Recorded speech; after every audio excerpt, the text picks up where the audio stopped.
मानव generation को आगे बढ़ाने के लिए फर्टिलाइज्ड एग को कैरी करना या फिर महिलाओं में पीरियड्स के मटेरियल को शरीर से बाहर निकालना, यह सब एक बहुत ही महत्वपूर्ण फंक्शन है एक महिला की जिंदगी में। हम मनुष्यों के यूटेरस यानी गर्भाशय का, इसीलिए एक महिला की जिंदगी में उसका गर्भाशय बहुत ही इम्पोर्टेंट है और इसी के वजह से तो हम सभी हैं। चलिए इस वीडियो में बहुत ही शॉर्ट में हम बहुत ही प्रभावी तरीके से ये जान लेंगे कि मानव गर्भाशय की संरचना आखिर होता कैसे है।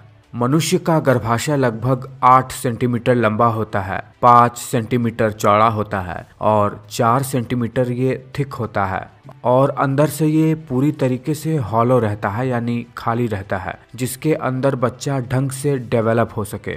एक नॉन प्रेग्नेंट वुमेन में ये मस्कुलर ऑर्गन लगभग 30 से 40 ग्राम तक हो सकता है, जो कभी भी प्रेग्नेंट नहीं हुई है। प्रेग्नेंट होने पर ये लगभग 5 किलो तक का भी हो जाता है। देखिए इसके ऊपर वाले पार्ट को फंडस कहते हैं और इसके बीच वाले पार्ट को, जहाँ पर ये हॉलो कैविटी है, उसे यूटेरस का बॉडी कहते हैं और ये नीचे की ओर यूटेरस का आखिरी भाग होता है जिसे सर्विक्स कहते हैं। सर्विक्स के अंदर 2 ओपनिंग होती है जिसे ऑस कहते हैं।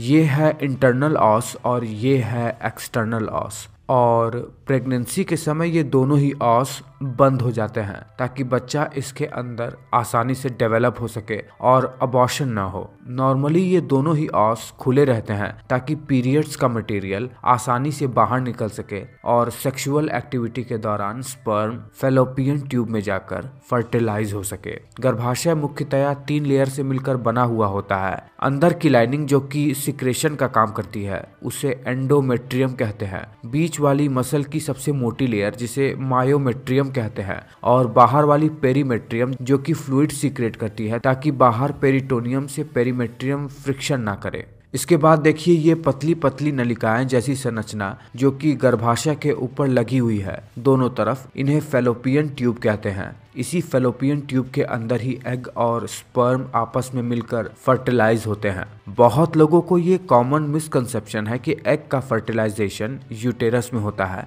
पर बिल्कुल भी ऐसा नहीं है। एग का फर्टिलाइजेशन फैलोपियन ट्यूब में ही होता है। फैलोपियन ट्यूब लगभग 10 से 12 सेंटीमीटर तक लंबा होता है और डायामीटर में ये 0.5 से 1.2 सेंटीमीटर तक होता है और इसके एंड पर एक अंडे जैसी संरचना जो आप देख पा रहे हैं, यही होता है ओवरीज, जहां पर महिलाओं में ओवम यानी अंडाणु बनता है।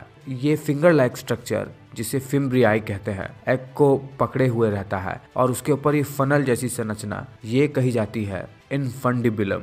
ओवरीज वही जगह है जहां पर महिलाओं में ओवम यानी अंडाणु बनते हैं। जैसे पुरुषों के टेस्टिकल्स में स्पर्म बनता है, ठीक उसी तरह महिलाओं में ये ओवरीज होते हैं जहां पर एग बनता है यानी एक स्त्री जर्म सेल। अगले वीडियो में हम ये जानेंगे कि महिलाओं में अंडाणुओं का निर्माण कैसे होता है। तब तक आप एक काम कीजिए, इस वीडियो को लाइक कीजिए,